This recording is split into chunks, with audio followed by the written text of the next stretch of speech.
हिंदी साहित्य में एक नाम ऐसा है जो अपने आप में ही एक पहेली है। नाम है अज्ञेय, जिसका मतलब ही है जिसे जाना ना जा सके। और उन्हें एक और नाम दिया गया, विचित्र अहेरी।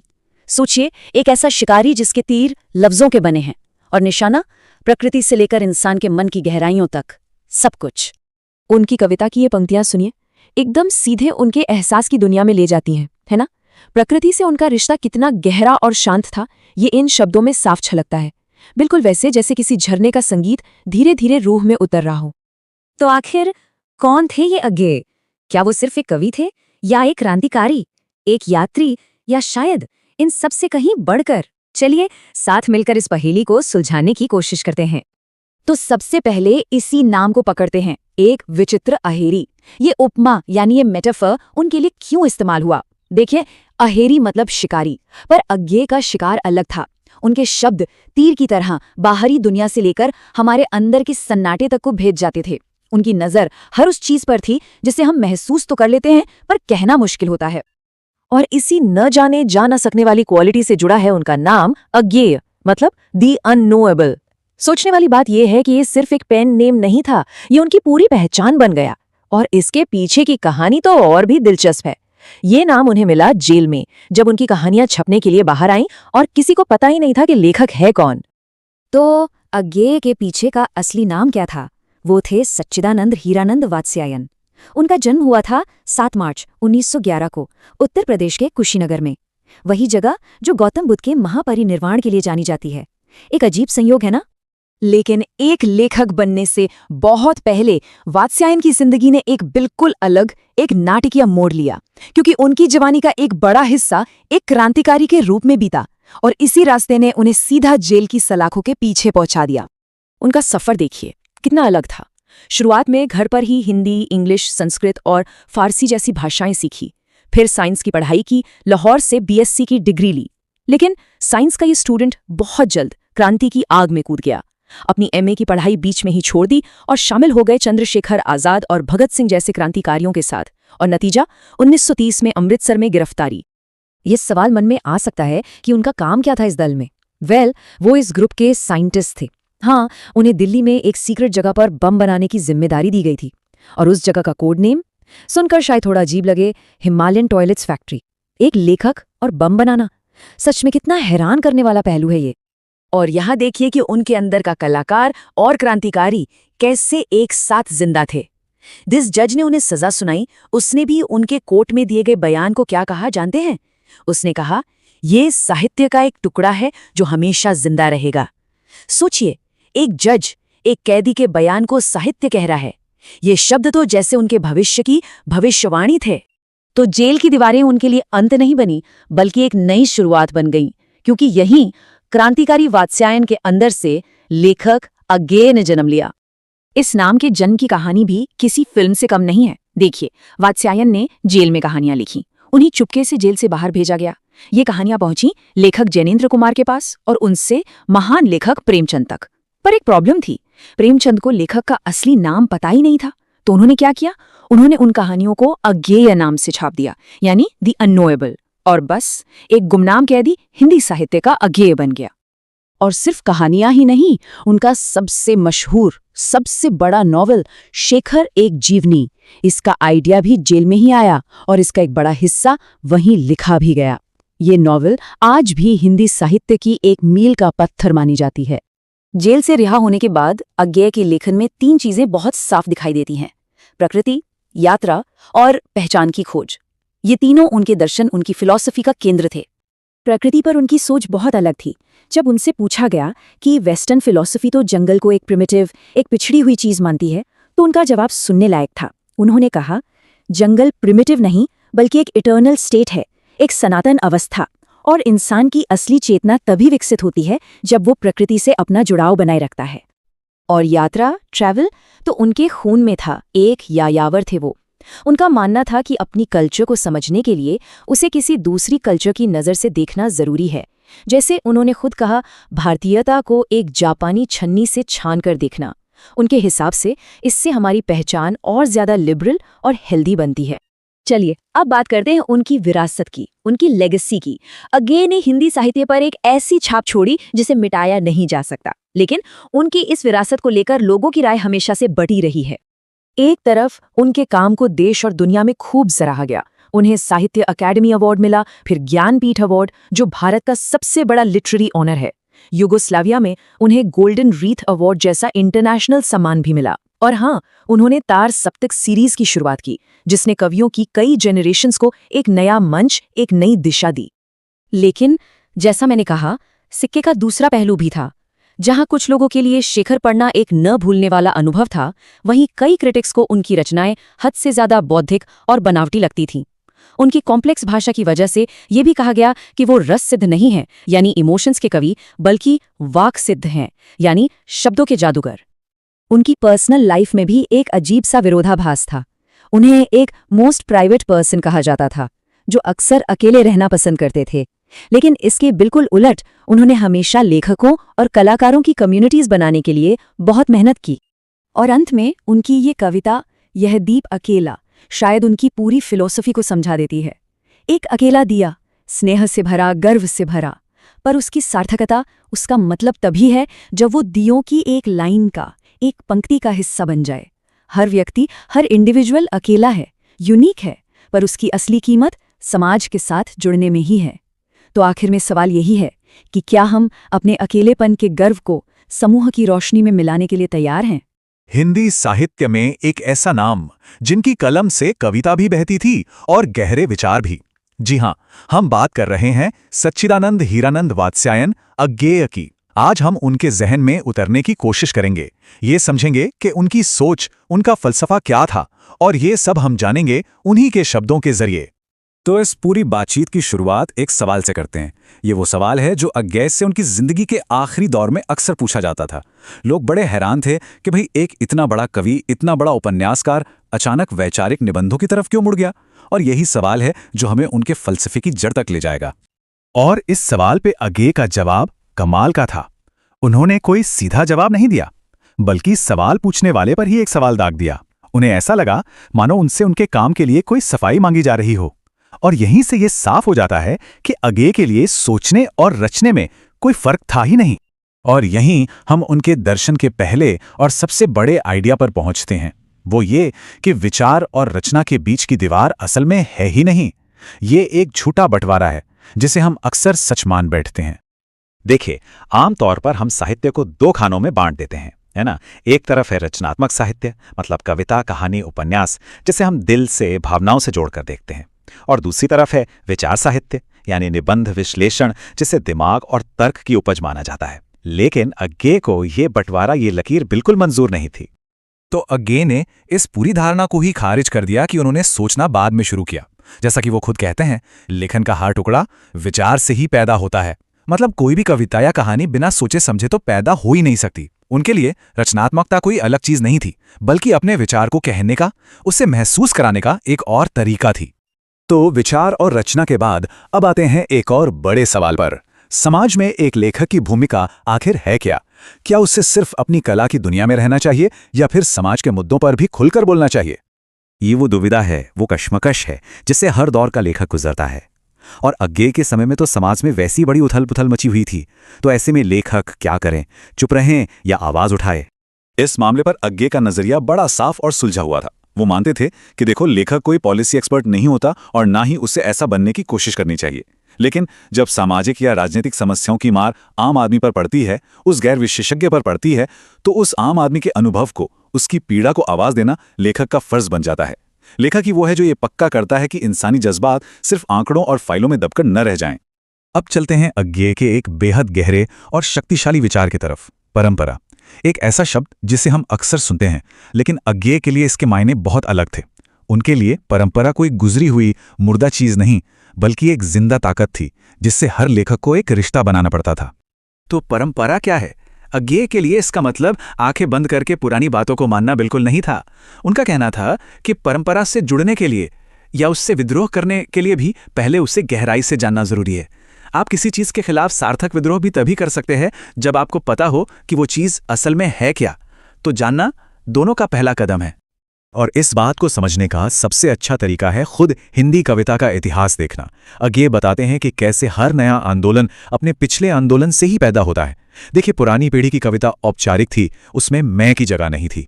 तो उसके खिलाफ विद्रोह करके छायावाद आया, जिसने कविता को एक व्यक्तिगत आवाज दी, मैं की आवाज।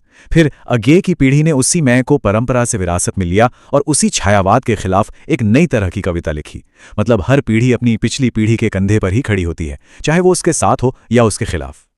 चलिए, अब एक बहुत ही दिलचस्प सवाल पर आते हैं। आखिर एक लेखक लिखता किसके लिए है? यह सवाल जितना आसान लगता है उतना है नहीं, और इस पर अज्ञेय का जवाब बहुत ही खास है। वो पाठक या श्रोता जैसे आम शब्दों से आगे बढ़कर एक बहुत खूबसूरत शब्द का इस्तेमाल करते थे, सहृदय। क्या कोई लेखक पूरी दुनिया के लिए लिखता है, या आने वाली सदियों के लिए, या फिर किसी बहुत खास के लिए? अज्ञेय का जवाब था कि लेखक किसी बहुत अपने, बहुत करीबी के लिए लिखता है। और वो करीबी कौन है? अज्ञेय उसे कहते हैं सहृदय, यानी समान हृदय वाला। ये सिर्फ एक रीडर या लिसनर नहीं है। सहृदय वो इंसान है जिसके सांस्कृतिक और जज्बाती तार लेखक के साथ जुड़े हुए हैं। ये वो आदर्श साथी है जो लेखक की कही अनकही हर बात को समझता है, और जब तक रचना को वो सहृदय नहीं मिलता तब तक वो अधूरी रहती है। और जानते हैं, अज्ञेय के लिए किसी भी रचना की सफलता की पहली और सबसे बड़ी कसौटी यही थी। इससे पहले कि कोई रचना दुनिया भर में मशहूर हो या सदियों तक जिंदा रहे, उसे सबसे पहले अपने समय के, अपने समाज के सहृदय तक पहुंचना होगा। अगर वो अपने सबसे करीबी और हम ख्याल पाठक के दिल तक ही नहीं पहुंच पाई तो बाकी सब बातें बेमानी हैं। तो चलिए, अब इस पूरी बातचीत के आखिर में उस सवाल पर आते हैं जो अज्ञेय की पूरी सोच, उनके पूरे वजूद का निचोड़ है। इतना लंबा, इतना शानदार करियर, शेखर एक जीवनी जैसे उपन्यास और न जाने कितनी ही कालजयी कविताएं। तो जाहिर है सवाल उठता है कि खुद अज्ञेय अपनी किस रचना को सबसे महान, सबसे बेहतरीन मानते थे? और उनका जवाब था ताकतवर, हैरान करने वाला और उनके मिजाज को 100% बयान करने वाला। उनकी नज़र हमेशा इस बात पर नहीं थी कि वो क्या रच चुके हैं, बल्कि इस बात पर थी कि वो अभी क्या रचने वाले हैं। तो आखिर में अज्ञेय हमें क्या सिखाते हैं? वो हमें सिखाते हैं कि एक सच्चा कलाकार, एक सच्चा रचनाकार कभी भी अपनी पुरानी कामयाबियों का कैदी नहीं बनता। उसकी असली ऊर्जा, उसकी असली प्रेरणा इस यकीन से आती है कि उसकी सबसे अच्छी कृति, उसका मास्टरपीस अभी लिखा जाना बाकी है। और ये एक ऐसा विचार है जो सिर्फ लेखकों के लिए नहीं, बल्कि हम सभी के लिए एक बहुत बड़ी प्रेरणा है। हिंदी साहित्य में कुछ नाम ऐसे हैं जिन्हें समझना और समझाना दोनों ही एक चैलेंज रहा है। एक ऐसा ही नाम जो दशकों तक विवादों और तारीफों के बिल्कुल सेंटर में रहा। जी हाँ, हम बात कर रहे हैं सच्चिदानंद हीरानंद वात्स्यायन अज्ञेय की। तो चलिए आज उनकी दुनिया को थोड़ा और करीब से जानने की कोशिश करते हैं। तो सवाल यही है कि अज्ञेय असल में थे कौन? क्या वो वाकई इतने कॉम्प्लिकेटेड थे जैसा लोग कहते हैं? सच तो ये है कि उनकी राइटिंग्स और उनकी पर्सनल लाइफ दोनों ही एक पहेली की तरह हैं। एक ऐसी पहेली जिसे आज भी लोग सुलझाने में लगे हुए हैं। जरा सोचिए, लगभग 50 सालों तक हिंदी लिटरेचर में कोई भी बड़ी बातचीत उनके जिक्र के बिना अधूरी मानी जाती थी। वो एक सेंटर पॉइंट थे, लेकिन एक ऐसे सेंटर पॉइंट जिनसे कुछ लोग खिंचे चले आते थे तो कुछ लोग हमेशा उनसे डिसएग्री करते थे।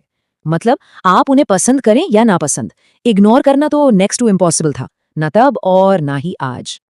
तो आज हम क्या क्या देखने वाले हैं?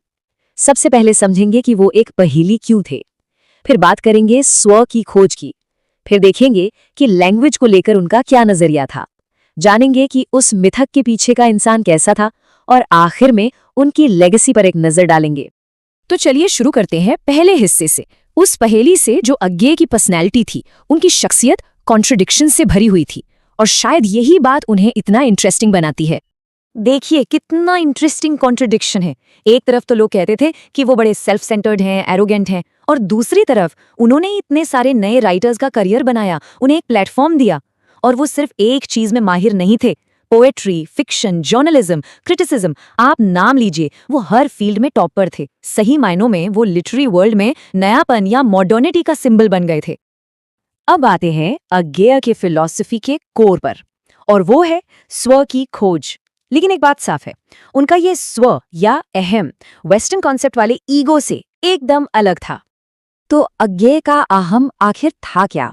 ये वो सेल्फ था जो समाज का हिस्सा तो है, पर उसकी सिर्फ एक परछाई बनकर नहीं रहना चाहता। वो अपनी अलग आवाज, अपनी यूनिक आइडेंटिटी खोजना चाहता है। ये कोई रिबेलियन नहीं था, बल्कि एक तरह की सेल्फ डिस्कवरी थी। उनके फेमस नॉवल शेखर एक जीवनी की ये लाइन इसी फिलॉसफी को परफेक्टली कैप्चर करती है। मतलब इंडिविजुअल की अपनी पहचान, अपना मकसद किसी भी रिश्ते से ऊपर है। ये एक तरह से इंडिविजुअल फ्रीडम का सेलिब्रेशन है। पर ये ऐसी फ्रीडम नहीं है जो आपको सबसे अलग कर दे। नहीं, ये तो दूसरों के बीच रहकर अपनी जगह बनाने की बात है। और ये सिर्फ कोई पर्सनल फिलॉसफी नहीं थी, इसके सोशल और पॉलिटिकल मीनिंग्स भी थे। उनका मानना था कि एक ट्रूली फ्री सोसाइटी तभी बन सकती है जब उसके लोग, उसके इंडिविजुअल्स फ्री हों। अगर हर इंसान सिर्फ भीड़ की एक भेड़ है तो फिर वो समाज असल में आज़ाद कैसे हो सकता है? हो ही नहीं सकता। अच्छा, अब आते हैं भाषा पर। लैंग्वेज। अगे के लिए ये सिर्फ वर्ड्स नहीं थे, ये तो एक मैजिकल टूल की तरह था। जब कोई अज्ञेय को पढ़ता है तो पहली बार एहसास होता है कि लैंग्वेज का काम सिर्फ बाहर की दुनिया डिस्क्राइब करना नहीं है, बल्कि ये हमारे अंदर छुपी हुई सटल फीलिंग्स को, उन इमोशंस को जगाने का काम करती है जिनके बारे में शायद हमें खुद भी पता नहीं होता। और यही था भाषा का वो जादू, वो मिरेकल जिसमें अज्ञेय ने महारत हासिल की थी। उनकी ये लाइन दिखाती है कि वो लैंग्वेज की लिमिट्स से हमेशा स्ट्रगल करते थे। उन्हें हमेशा लगता था कि जो वो महसूस कर रहे हैं उसे बयां करने के लिए शब्द कम पड़ रहे हैं, वर्ड्स आर नॉट इनफ।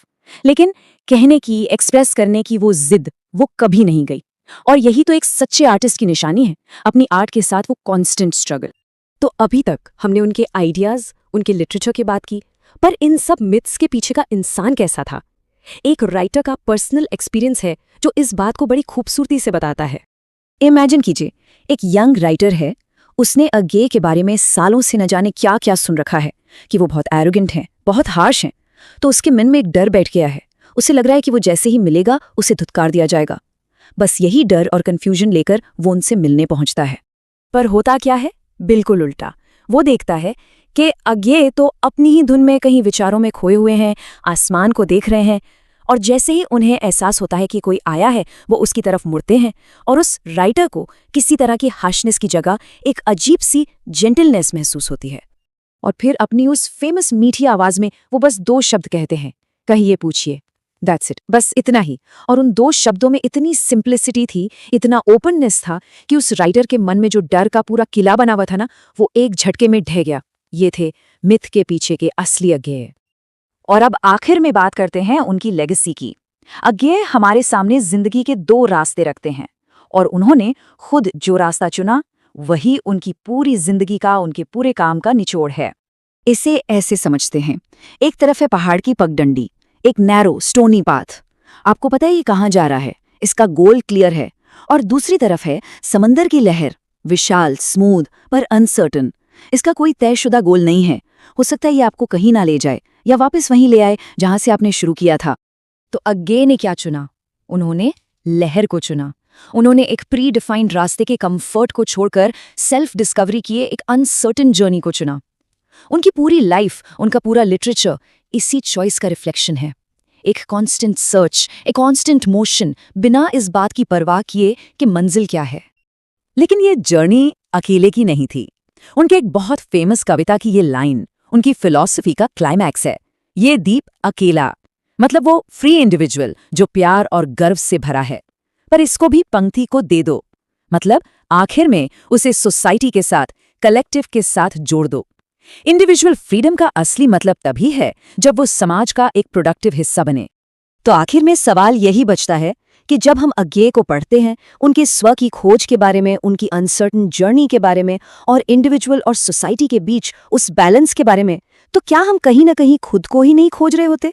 शायद यही अज्ञेय की सबसे बड़ी, सबसे एंड्यूरिंग लेगेसी है। नमस्कार, आज हम बात करेंगे आधुनिक हिंदी साहित्य के एक ऐसे स्तंभ की, एक ऐसे रचनाकार की जिनका पूरा नाम था सच्चिदानंद हीरानंद वात्स्यायन। लेकिन पूरी दुनिया उन्हें उनके एक छोटे से पर बहुत ही गहरे नाम से जानती है, अज्ञेय। और यहीं से एक बहुत ही दिलचस्प सवाल उठता है, एक ऐसा सवाल जो अज्ञेय की पूरी विरासत को, उनकी पूरी शख्सियत को एक तरह से परिभाषित करता है। सोचिए, ऐसा कैसे हो सकता है कि एक इंसान जिसे एक पूरे साहित्यिक आंदोलन का जनक, मतलब फादर माना जाता हो, वो खुद ही उस पहचान को, उस लेबल को मानने से इनकार कर दे। तो सबसे पहले इसी साहित्यिक पहेली को, इसी पैराडॉक्स को समझने की कोशिश करते हैं। एक तरफ अज्ञेय का इतना बड़ा कद है और दूसरी तरफ प्रयोगवादी कहलाने से उनका साफ इनकार। आखिर इसके पीछे की वजह क्या थी? देखिए, इसमें कोई दो राय नहीं है कि जितने भी आलोचक हैं या साहित्य का जो इतिहास है वो सब एक सुर में उन्हें प्रयोगवाद का जनक मानते हैं। और ये वो दौर था जब हिंदी कविता ना अपने पुराने ढर्रे से, पारंपरिक विषयों और छंदों से बाहर निकलकर कुछ नया खोज रही थी। भाषा में, स्टाइल में, सब्जेक्ट मैटर में, हर चीज़ में नए नए एक्सपेरिमेंट हो रहे थे। इंसान के मन की गहराइयों को कुरेदा जा रहा था। लेकिन बात वही है, अज्ञेय की शख्सियत किसी एक डिब्बे में, किसी एक परिभाषा में फिट होने वाली थी ही नहीं। तो सवाल उठता है कि ये जो विद्रोही और एकदम आज़ाद सोच वाली शख्सियत थी, वो बनी कैसे? और इसका जवाब छिपा है उनके बचपन में, उनकी परवरिश में, जो बिल्कुल भी साधारण नहीं थी। वो एक ऐसी जिंदगी थी जो लगातार सफ़र और बदलावों से भरी हुई थी। अज्ञेय की जिंदगी सही मायनों में एक सफर ही थी। सोचिए, उनका जन्म 1911 में उत्तर प्रदेश के एक आर्कियोलॉजिकल कैंप में हुआ। उनके पिता एक पुरातत्ववेत्ता थे, तो बचपन सचमुच पूरे भारत में घूमते हुए बीता। इसी घुमक्कड़ी की वजह से वो पंजाब गए, मद्रास गए, लाहौर गए, और इसी दौरान उन्होंने संस्कृत, पारसी, अंग्रेजी और बांग्ला जैसी कई जबानें सीखीं। फिर 1930 के दशक में लाहौर में उनकी जिंदगी ने एक बड़ा मोड़ लिया, जब वो क्रांतिकारी गतिविधियों से जुड़े और उन्हें जेल भी जाना पड़ा। तो इन सारे अनुभवों ने उनकी सोच को, उनके साहित्यिक दर्शन को कैसे शक्ल दी? वो एक आर्टिस्ट की भूमिका को कैसे दिखते थे? और सबसे जरूरी, दुख का उनकी नजरों में क्या मकसद था? चलिए इसे समझते। उनके पूरे काम का जो सार है, जो सेंट्रल आइडिया है, वो है व्यष्टि से समष्टि तक का सफर। अब इसका मतलब क्या है? इसका मतलब है इंडिविजुअल से कलेक्टिव तक पहुंचना। मतलब एक इंसान अपने पर्सनल एक्सपीरियंस से, अपने निजी अनुभव से शुरू करता है और धीरे धीरे पूरी इंसानियत की एक यूनिवर्सल भावना को समझता है। उनका मानना था कि एक कवि अपने निजी अनुभवों के जरिए ही समाज की सामूहिक चेतना से जुड़ पाता है। और उनकी ये मशहूर लाइन, दुख सबको मांझता है, इसी फिलॉसफी को बहुत खूबसूरती से बताती है। अज्ञेय का मानना था कि दुख, पीड़ा, मुश्किलें ये इंसान को तोड़ती नहीं बल्कि उसे मांझती हैं, उसे तराशती हैं। उनका ये भी मानना था कि जो इंसान खुद दुख से गुजरा हो, सिर्फ वही दूसरों को उस दुख से बाहर निकालने का रास्ता दिखा सकता है। और ये विचार बहुत ही शानदार तरीके से दिखाता है कि वो कविता को आखिर समझते क्या थे। उनके लिए पोएट्री कोई खूबसूरत इंद्रधनुष नहीं थी जिसे बस दूर से देखकर वाह वाह किया जाए। नहीं, कविता तो एक सेतु थी, एक पुल, एक ऐसा पुल जो इंसानों के हाथ मिलाने से बनता है, जो एक इंसान के दिल को दूसरे के दिल से जोड़ता है। ये इंसानी रिश्ते बनाने का एक जरिया थी। अब जरा अज्ञेय के साहित्यिक संसार की विशालता पर नजर डालते हैं। ये जानना कमाल का है कि उन्होंने करीब करीब हर साहित्यिक फॉर्म में, हर जॉनरे में काम किया, और ऐसा वैसा काम नहीं बल्कि महारत हासिल की। ये तो बस एक छोटी सी झलक है।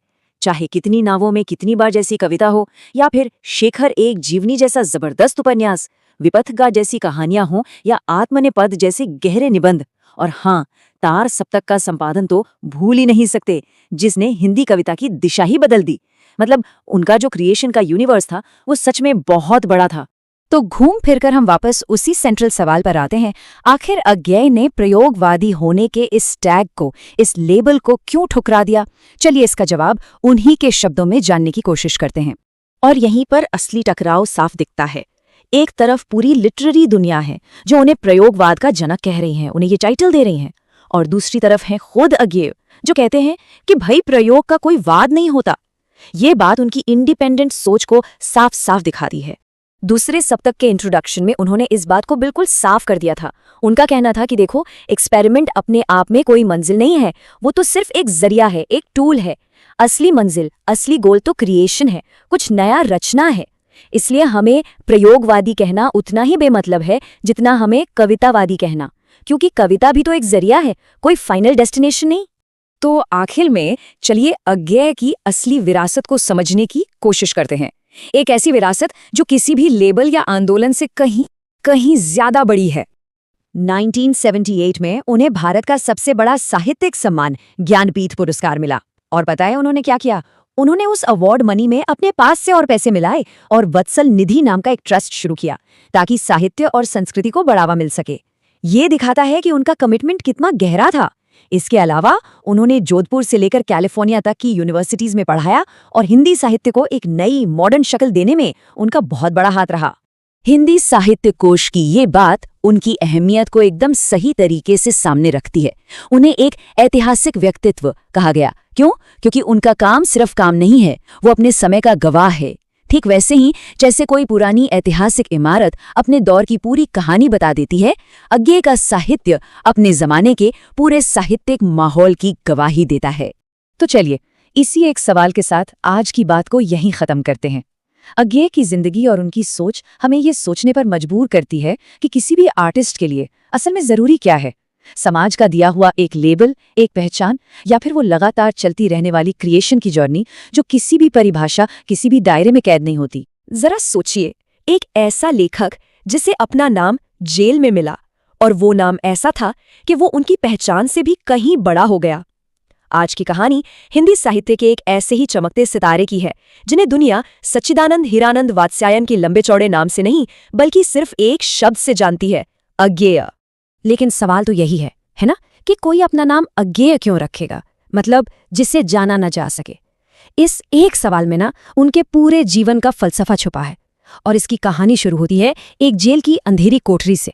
तो चलिए सबसे पहले यही जानते हैं कि कैसे एक गुमनाम कहानी ने एक महान लेखक को उसका नाम दिया। सीन है 1930s के दशक का। एक युवा क्रांतिकारी जेल की सलाखों के पीछे है।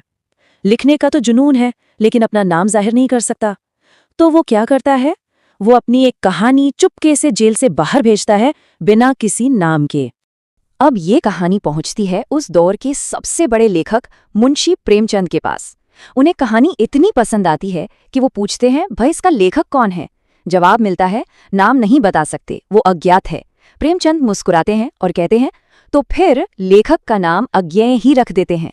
और बस उसी एक पल में, एक मजबूरी से हिंदी साहित्य को अपना एक अमर नाम मिल गया। वैसे ये छोटा नाम शायद उनके लिए एक तरह से अच्छा ही हुआ। अज्ञेय खुद मजाक में एक किस्सा सुनाते थे। वो कहते थे कि एक बार उन्होंने किसी सराय में अपना पूरा नाम बताया, सच्चिदानंद हीरानंद वात्स्यायन, तो अंदर से आवाज आई, भाई साहब यहाँ 4-5 लोगों के लिए जगह नहीं है। जाहिर है अज्ञेय बुलाना सबके लिए ज्यादा आसान था। तो ये तो हुई नाम की बात, लेकिन नाम के पीछे का वो इंसान कैसा था? चलिए अब उनके उस सफर पे चलते हैं जिसने एक आजादी के दीवाने को साहित्य का सम्राट बना दिया। जरा इस टाइमलाइन पर नजर डालिए। ये सिर्फ तारीखें नहीं हैं, ये एक पूरी जिंदगी का कैनवस है। 1911 में एक पुरातात्विक कैंप में जन्म, 1930 के दौर में क्रांति के लिए जेल, और फिर 1978 में साहित्य का सबसे बड़ा सम्मान ज्ञानपीठ पुरस्कार। क्या कमाल की यात्रा रही है। उनकी पढ़ाई लिखाई आप जानते हैं किसी 4 दीवारी वाली यूनिवर्सिटी में नहीं हुई। उनकी यूनिवर्सिटी तो पूरा हिंदुस्तान था। बचपन में पुरातत्ववेत्ता पिता के साथ घूमते घूमते इतिहास सीखा। घर पर ही संस्कृत से लेकर फारसी और अंग्रेजी तक कई भाषाएं सीखीं, और जवानी तो देश की आज़ादी के नाम कर दी। इन्हीं सब अनुभवों ने मिलकर उन्हें अज्ञेय बनाया। लेकिन अज्ञेय सिर्फ लिख नहीं रहे थे, वो तो हिंदी कविता के तौर तरीके ही बदल रहे थे। उन्होंने एक ऐसे आंदोलन की नींव रखी जिसने कविता को देखने का नजरिया ही बदल दिया। इस आंदोलन का नाम था प्रयोगवाद। अब ये प्रयोगवाद क्या था? अगर आसान भाषा में समझें तो ये कविता में एक तरह का खुलापन था, एक आज़ादी थी कि अब कविता सिर्फ चांद तारों की बात नहीं करेगी, बल्कि एक आम इंसान के मन के उलझे हुए तारों की भी बात करेगी। पर सबसे दिलचस्प बात जानते हैं क्या है? जिस इंसान ने प्रयोगवाद की शुरुआत की, उसे खुद ये लेबल, ये वाद बिल्कुल पसंद नहीं था। वो हमेशा कहते थे, प्रयोग अपने आप में मंजिल नहीं है, वो तो सत्य को खोजने का एक रास्ता है। उनके लिए प्रयोग करना एक प्रोसेस था, कोई थ्योरी नहीं। और इस नए रास्ते पर वो अकेले नहीं चले। उन्होंने तार सप्तक का संपादन शुरू किया। उन्होंने 1-2 नहीं बल्कि 4 सप्तक निकाले। हर सप्तक में 7 नए कवि, यानी कुल 28 नए कवियों को उन्होंने दुनिया के सामने एक मंच दिया, जिनमें से कई आगे चल के हिंदी साहित्य के बड़े बड़े नाम बने। तो अब जरा उनके साहित्य की आत्मा में उतरते हैं। उनकी 2 कविताएं हैं जो उनके पूरे दर्शन को, उनकी पूरी सोच को हमारे सामने रख देती हैं। एक तरफ है उनकी कविता यह दीप अकेला, जो एक बड़ा सवाल पूछती है कि एक व्यक्ति और समाज का रिश्ता क्या है। और दूसरी तरफ है मैंने देखा एक बूंद, जो एक पल और अनंत के रिश्ते को टटोलती है। महान आलोचक प्रोफेसर नामवर सिंह ने कहा है कि ये दीप अकेला कविता दरअसल अज्ञेय की अपनी तस्वीर है। एक अकेला दिया जो अपनी रोशनी, अपनी पहचान पर गर्व करता है, लेकिन उसकी सार्थकता तभी है जब वो खुद को दियों की एक कतार में, एक पंक्ति में शामिल कर दे। मतलब एक व्यक्ति की महानता समाज के साथ जुड़ने में ही है। और फिर है वो सागर से उछली एक बूंद। वो बस एक पल के लिए हवा में चमकती है, लेकिन उस एक छोटे से पल में वो पूरे सूरज को, पूरे ब्रह्मांड को अपने अंदर महसूस कर लेती है। अज्ञेय यहाँ ये बताते हैं कि कैसे एक छोटे से क्षण में भी अनंत का अनुभव किया जा सकता है। तो आखिर में अज्ञेय की विरासत क्या है? हम उन्हें आज कैसे याद करते हैं? क्या वो सिर्फ कुछ किताबें हैं या उससे कहीं ज्यादा कुछ और? देखिए, वो सिर्फ एक व्यक्ति नहीं थी, वो अपने आप में एक पूरी संस्था थी। वो कवि थे, उपन्यासकार थे, आलोचक, संपादक, घुमक्कड़ और एक गहरे चिंतक भी। साहित्य का शायद ही कोई ऐसा कोना हो जिसे अज्ञेय ने अपनी कलम से रोशन न किया हो। और उनका साहित्य के प्रति जो समर्पण था वो सिर्फ लिखने तक ही नहीं था। सोचिए, जब उन्हें देश का सबसे बड़ा साहित्यिक पुरस्कार ज्ञानपीठ मिला तो उन्होंने उसकी सारी रकम नए लेखकों की मदद के लिए एक ट्रस्ट बनाने में लगा दी। वो सिर्फ लेना नहीं, देना भी जानते थे। इसीलिए हिंदी साहित्य कोश में उनके बारे में लिखा गया है कि अज्ञेय ने सिर्फ साहित्य नहीं लिखा, उन्होंने पूरे के पूरे हिंदी साहित्य को आधुनिक बनाया। वो एक लेखक नहीं, एक युग निर्माता थे। तो हम वापस उसी सवाल पर आते हैं जहां से हमने शुरू किया था। कैसे एक अज्ञेय यानी अनजान व्यक्ति ने साहित्य को एक नई पहचान दे दी? शायद इसका जवाब उनकी अपनी ही कविता में छुपा है कि एक अकेला दिया भी जब समाज की पंक्ति में शामिल हो जाता है तो उसकी रोशनी अमर हो जाती है।